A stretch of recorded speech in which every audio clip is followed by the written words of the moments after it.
네, 교회 여러분 안녕하십니까? 오늘은 12월 2일 목요일입니다. 오늘 함께 나눌 성경 말씀은 이사야서 11장 1절에서 10절까지입니다. 제가 봉독해 드리겠습니다. 이새의 줄기에서 한 싹이 나며 그 뿌리에서 한 가지가 나서 결실할 것이요 그의 위에 여호와의 영 곧 지혜와 총명의 영이요 모략과 재능의 영이요 지식과 여호와를 경외하는 영이 강림하시리니 그가 여호와를 경외함으로 즐거움을 삼을 것이며 그의 눈에 보이는 대로 심판하지 아니하며 그의 귀에 들리는 대로 판단하지 아니하며 공의로 가난한 자를 심판하며 정직으로 세상의 겸손한 자를 판단할 것이며 그의 입에 막대기로 세상을 치며 그의 입술의 기운으로 악인을 죽일 것이며 공의로 그의 허리띠를 삼으며 성실로 그의 몸에 띠를 삼으리라. 그때 이리가 어린 양과 함께 살며 표범이 어린 염소와 함께 누우며 송아지와 어린 사자와 살찐 짐승이 함께 있어 어린아이에게 끌리며 암소와 곰이 함께 먹으며 그것들의 새끼가 함께 엎드리며 사자가 소처럼 풀을 먹을 것이며 젖 먹는 아이가 독사의 구멍에서 장난하며 젖된 어린아이가 독사의 굴에 손을 넣을 것이라. 내 거룩한 산 모든 곳에서 해됨도 없고 상함도 없을 것이니 이는 물이 바다를 덮음같이 여호와를 아는 지식이 세상에 충만할 것임이라. 그날에 이새의 뿌리에서 한 싹이 나서 만민의 기치로 설 것이요 열방이 그에게로 돌아오리니 그가 거한 곳이 영화로우리라. 아멘. 이사야서 오늘 11장을 이제 한번 읽었습니다. 오늘 대림절 첫 번째 주가 이제 목요일 날이 되겠는데요. 저는 오늘 본문 안에서 계속해서 무엇보다도 이제 회복될 하나님의 나라의 양상이 어떤 것인가, 여기 공의로 판단하고 연약한 자들과 강한 자들이 함께 화해하는 이와 같은 새로운 나라를 꿈꾸면서 이제 이사야 선지자가 선포한 말씀이 여기 있는데요.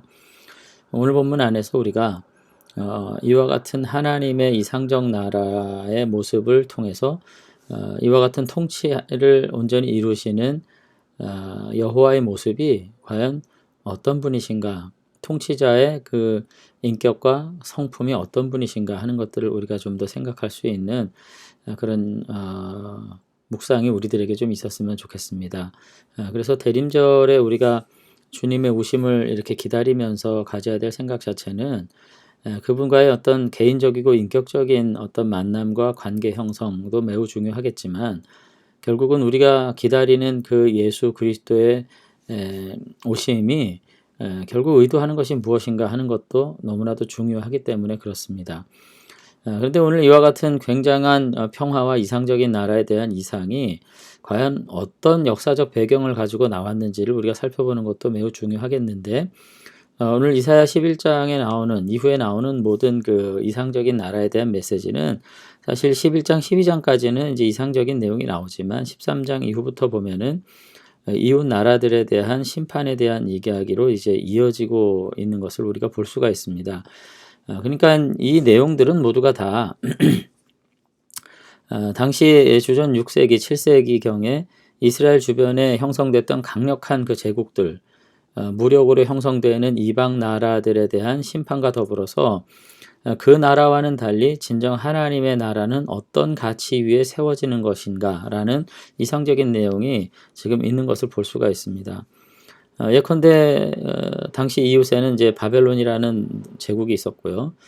그 제국의 양상을 본떠서 나름 강력한 힘을 가지고 제국의 어떤 모델을 따라가고 있던 블레셋이나 모압 그리고 애국과 같은 굉장히 강력한 나라들이 있었습니다. 근데 문제는 뭐냐면 선지자의 눈에 보기에 이스라엘은 하나님의 백성, 여기 하나님 나라에 하나님의 속한 거룩한 자녀들임에도 불구하고 어느 순간부터 그 이방 나라들을 표준으로 삼고 있었던 거죠. 하나님의 통치는 절대 그와 같이 않아야 하는데 그들은 이방 나라의 위대함을, 그 영광을 그리워하고 그것을 사모하면서 그들의 위대함을 자신들의 삶의 표준으로 삼고 있었던 것입니다. 그런데 거기에 문제 제기를 한 거예요. 그가 과연 옳은가? 이와 같은 질문의 지점에서 이사야는 이 위대한 선포를 사실 뭐 위대한 선포라기보다 하나의 위대한 질문을 던지고 있는 거죠. 하나님의 오실 나라, 이새 줄기에서 싹이 나고 그 뿌리에서 가지가 나서 결실하고 이 반드시 회복된 나라가 올 텐데 너희들이 생각하는 회복된 나라는 도대체 무엇이냐? 그렇게 질문하면서 이방의 모든 무력으로 거짓된 평화와 안식을 지금 쌓은 모든 세속의 나라들은 하나님이 다 쳐부실 것이고 진정한 평화의 나라가 이 땅에 도래할 텐데 그 나라의 백성이 바로 너희들이 아니냐, 지금 그렇게 이야기를 이제 하고 있는 것입니다. 그런 점에서 이사야는 이방 나라를 어떻게 보냐면은 압제와 무력, 총과 칼로 폭력으로 세워진 위장된 평화의 나라라는 거죠. 근데 하나님의 나라는 하나님의 성품을 반영하고 있기 때문에 실제로 인간들 세상에서 벌어지는 뿌리 깊은 적대감과 폭력성에 기초해서 세워진 그와 같은 나라가 아니라고 지금 이야기를 이제 하는 것입니다. 그래서 3절, 4절 뭐 공의로 심판하고 뭐 이런 이야기가 쭉 나오면서 6절 이하에 보면은 이리와 어린 양이 함께, 표범과 어린 염소가 함께, 송아지와 어린 사자와 살찐 짐승이 함께, 어린아이와 염소와 곰이 함께 먹고 마시고 어린아이가 독사의 굴에 장난하는 이와 같은 형태의 어떤 이상을 지금 꿈꾸는 거죠. 이건 뭡니까? 인간 세상에 보이는 뿌리 깊은 적대감과 폭력성에 기초해서 세워진 질서가 아닌 완전한 평화와 자유가 함께 살아가는 세상이 온전히 하나님께서 만드실 세상이라고 지금 이야기를 이제 하고 있는 것입니다. 그런 점에서 이사야는 오실 하나님의 나라는 이 무력으로 세워진 나라가 아니고 갈등과 폭력, 적대감 속에서 결국은 승리한 자들의 논리로 세워진 나라가 아니라 진정으로 모두가 다 함께 하나 되는 세상이라고 지금 이야기를 하고 있는 거죠. 이거 너무나도 이상적인 얘기지만 우리가 정말로 생각해야 됩니다. 주님으로 더불어서 우리가 받을 축복, 뭐 은혜, 그리고 하나님께서 우리에게 주실 진정한 자유의 나라의 양상이 무엇인가?